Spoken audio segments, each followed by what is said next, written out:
Woi Sandiaga Uno, hei menteri goblok, woi menteri tolol, engkau lebih mementingkan uang, lebih mementingkan cuan daripada nasib generasi bangsa, anak-anak muda Indonesia ke depan. Saudara-saudara, demi Allah, Mahfud, andaikan tanggal 15 kemarin saya ada di Jakarta, demi Allah, saya yang akan pimpin perangnya. Saya ratakan Bung Karno, Bung Karno dengan tanah, saudara.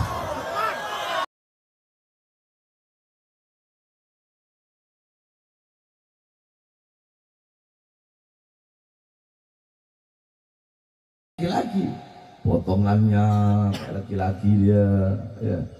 Terus jalannya kayak laki-laki, pakai baju laki-laki semuanya.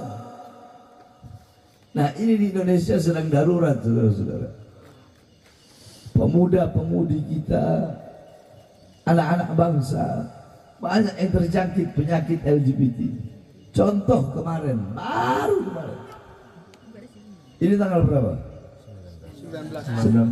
Berarti 4 hari yang lalu. Waktu saya masih di Jambi, saya lagi ceramah di Jambi. Pada tanggal 15 November di Gelora Bung Karno diadakan acara konser grup band yang bernama Coldplay. Grup band yang berasal dari Inggris. Grup band homo, grup band lesbi, grup band LGBT, grup band yang menjadi sponsor LGBT bagi seluruh dunia.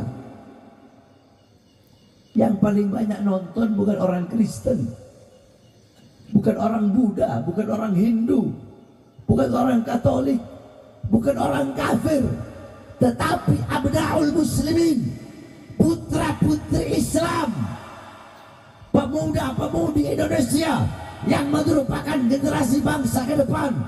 Mereka yang paling banyak nonton.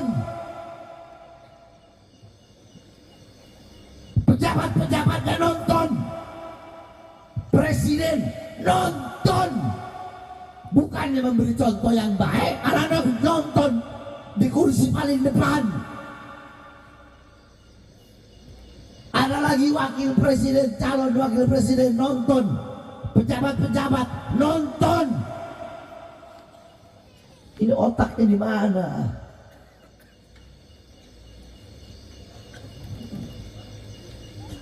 Tahu Menteri Sandiaga Uno tahu? Saya kalau ngomong sebut-sebut nama. Sandiaga Uno bilang apa? Keuntungan yang kita dapatkan dari konser Coldplay ini adalah 167 triliun. Woi Sandiaga Uno, hei menteri goblok, woi menteri tolol, engkau lebih mementingkan uang, lebih mementingkan cuan daripada nasib generasi bangsa, anak-anak muda Indonesia ke depan. Saya tanya, Bapak Ibu jawab yang keras. Menteri begitu punya otak gak? Punya otak gak? Punya otak gak? Goblok. Kita aja orang kampung tahu, ya kan? Kita aja yang orang kampung, yang nggak terpelajar, santri salafi yang dari kecil megang kitab pakai sarung. Kita tahu kalau acara-acara seperti ini ngerusak anak-anak bangsa. Sedangkan syubhanul yum rijalul, pemuda-pemudi masa kini, pemimpin masa depan. Nah kalau anak-anak mudanya LGBT, besok presidennya begini besok. Saya tanya, ibu-ibu mau anaknya jadi lesbi? Yang keras mau? Mau anaknya jadi homo? Mau anaknya sodom? Mau anaknya jadi transgender? Mau anaknya biseksual? Mahfud MD pakai ngomong lagi, sok jagoan. Mahfud MD, tahu Mahfud MD kan?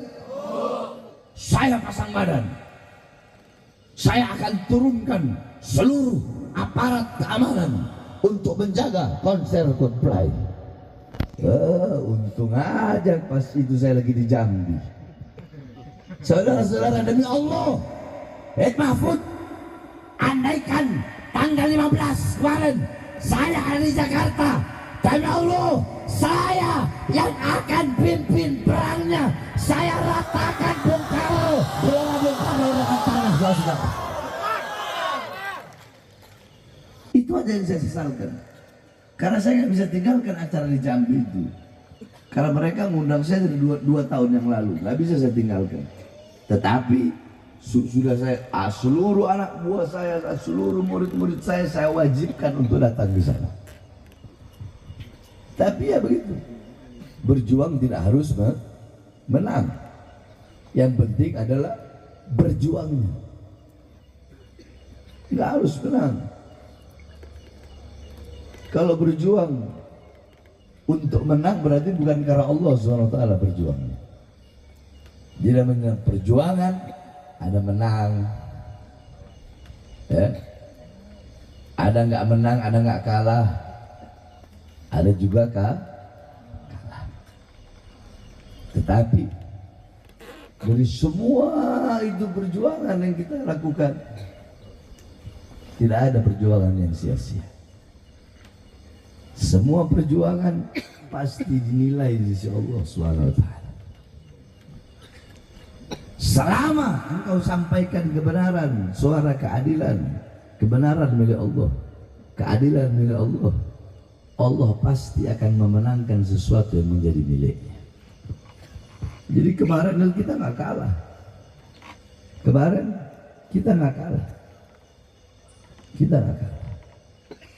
Kita telah tunjukkan kepada mereka bahwasanya umat Islam tidak terima. Cuma sayangnya laki-lakinya pada goblok kemarin tuh waktu demo. Saya lihat yang maju emak-emak semua. Yang laki nggak tahu pada kemana. Setiap demo pasti begitu. Emak-emak di depan, mama di depan, mama di depan. Lu orang laki sembunyi di ketek emak-emak. Itu yang pertama yang saya sampaikan. Paham bapak-bapak? Paham ibu-ibu? Paham ya? Paham ya? Yang kedua dan terakhir, saya tutup dengan doa. Mohon maaf karena saya lagi capek, lambung saya lagi sakit sekali. Ini musim-musim pemilu, betul? Ini tahun-tahun pemilu, betul? Betul? Nah, saudara-saudara, tahun depan capres, pemilihan jangan sampai salah di dalam memilih pemimpin. Suara-suara kalian yang besok akan menentukan nasib bangsa ke depan.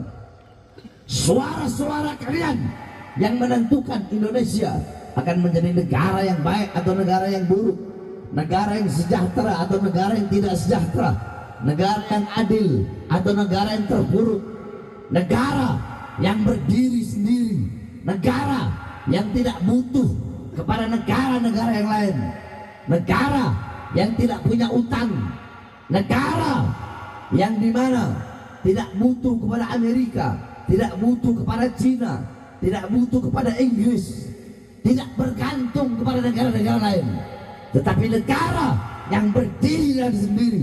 Kalau bisa Amerika, Cina, mereka yang bergantung kepada Indonesia. Kalau bisa mereka yang tunduk sama Indonesia. Nah, itu bisa terjadi karena suara-suara kalian. Suara-suara kalian yang menentukan itu semua, saudara-saudara. Apakah kita bakal dapat pemimpin yang baik atau pemimpin yang buruk, pemimpin yang adil atau pemimpin yang zalim? Semua tergantung suara-suara kalian. Maka saya nasihatkan kepada kalian, sebagaimana nasihat Nabi Adam, "Idza aradtum an fi'la syai'in faqaddimu thalathata asya' fa ahda min thalathah istashirul akhyar." Kata Nabi Adam, "Wahai anak cucuku, wahai manusia, apabila kalian mau melakukan perkara apapun, hal apapun, perbuatan apapun, Maka sebelum melakukan hal itu, perkara itu, perbuatan itu, dahulukan 3 perkara. Salah satunya bermusyawarahlah dengan orang-orang soleh, bermusyawarah dengan orang baik, para ulama. Mau apa-apa minta nasihat ulah. Jawab, mau apapun, mau melakukan apapun minta nasihat, minta pendapat, minta saran ulama. Kalian baru punya bayi, baru lahir, pergi ke ustadz, kiai ajengan. Kiai ajengan nama yang bagus apa? Nanti mereka kasih pilihan buat kalian. Kalian mau nikah, kiai saya mau nikah, kiai yang bagus apa? Oh bulan Syawal sunnah hukumnya nikah bulan Syawal. Kenapa kok sunnah kiai? Iya, karena Rasulullah menikahi Sayyidatuna Aisyah di bulan Syawal. Dan itu untuk menghilangkan tatayurnya orang-orang Arab. Karena orang Arab bulan Syawal itu nggak mau menikahkan anak-anaknya. Kenapa? Karena Syawal diambil dari kata syalat anak qatu bidzanabi. Panjang masa menjelaskan. Intinya ikut pendapat ulama. Nah, dalam hal-hal seperti itu saja, minta nama anak, minta hari yang bagus, harus minta pendapat ulama. Apalagi dalam memilih presiden. Mau milih presiden, mau milih gubernur, mau milih wali kota, mau milih apa lagi? Bupati, mau pilih camat, mau pilih kepala desa, RW, RT, semua anggota dewan, minta pendapat ulama, minta nasihat ulama, minta pendapat para ulama.